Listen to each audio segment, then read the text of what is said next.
right here, and I'm gonna rewatch the other two, The Lost World, Jurassic Park, and Jurassic Park 3, and then I'm going to do reviews of them. And maybe next weekend, maybe we'll get the Jurassic Park reviews out. Yeah, I didn't really follow through on that.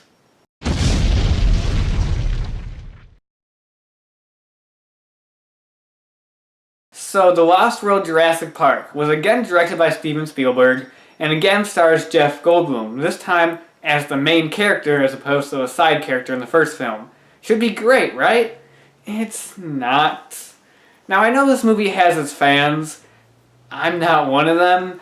I just find this movie to be dull and not very entertaining. Now, it has great sequences in it. There's a lot of great moments spread throughout, but the overall film is just bland. I don't know, didn't care for it. So the plot of the film, we find out there's another island, a Site B, where the dinosaurs were bred, and then there they'd be brought over to the main island of Jurassic Park. And John Hammond decides to send a research group there to research dinosaurs in their natural habitat because his company, InGen, which he's not a part of anymore, is going there to bring the dinosaurs back to the States, to do a stateside version of Jurassic Park.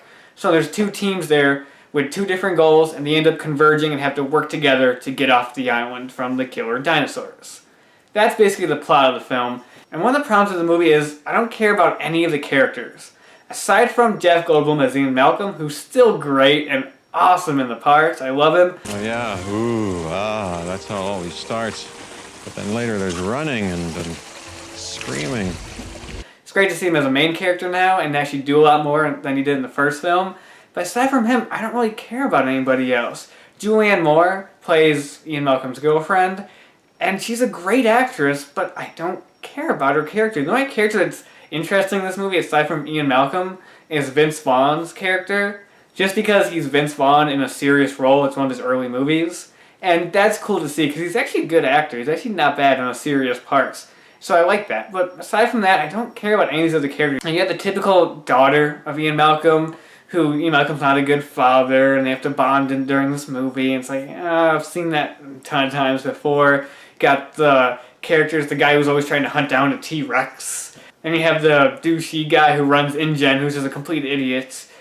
It's all just stereotypical and not very interesting compared to the characters in the first film, which were great. They had great characteristics, and you enjoyed it. You wanted to see them survive and wanted to see them get off this island. I could care less if any of these people died on this island, aside from Ian Malcolm. They just weren't interesting at all. This movie goes for a darker tone than the first film, and that's okay. This movie is trying to be different, and I like that. I appreciate they're trying to do a different type of film, but I feel that kind of hurt it. By making it darker and a lot less fun, it made it a lot less engaging. The middle half of the movie is just them like running from dinosaurs and stopping, then running again from some more dinosaurs and then stopping, and it's not very engaging. It's not entertaining. It's just kind of there, going through the motions. That's what it feels like to me, at least. But there are positives for the movie. The effects in the movie are still great. The blend of the CGI and animatronic dinosaurs is still great. That's probably the strongest part of this series. The way they blend those together to make it very believable. And all the animatronic stuff is still great, and all the CGI is still great. It's similar to the first movie, where some of the daytime shots are a little dodgy and not so great, but the rest of it's fantastic. One of the best effects in the movie is the baby T-Rex who's injured, and they're carrying him around. Vince Vaughn's always carrying the dinosaur around, and he's always moving and everything. You believe it's really there. You believe it's a real character, and you actually feel bad for it. So that part's great. It's so well done. This movie also has some awesome set pieces. Some great action sequences spread throughout the movie. That's what helps you get through it. The first one being when the two T-Rexes attack, which is fun to see two T-Rexes attack instead of just one. And the part where Julianne Moore lands on the glass is still suspenseful as hell and is a great moment, probably the best part of the film. That whole scene is fun. Then you have the scene when the raptors are in the field and they're slowly taking down the guys. That scene is awesome. Then you have, even though it's kind of started by something stupid, the bloody waterfall where the dude sees a snake on his shoulder, so runs right into the jaws of the T-Rex. But the bloody waterfall part, that's cool. I like that. And the scene, even though it doesn't make a whole lot of sense on why they didn't hear the T-Rex, but the part where the T-Rex's head is through the tent, sniffing at the bag, and Julianne Moore's just like hiding right under it, that part is awesome. that also brings me to a criticism where there's a lot of stuff that doesn't make sense in this movie. Like the fact that sometimes you can hear the dinosaurs a mile away, and then there's other times where the dinosaurs just sneak up on them. And it's like, what? Shouldn't you hear them coming? There's moments like that just don't add up, that are kind of just illogical and don't work. And the worst scene in the movie, the gymnastics scene, where the daughter takes out a raptor by doing gymnastics, is just plain stupid. Hey, you!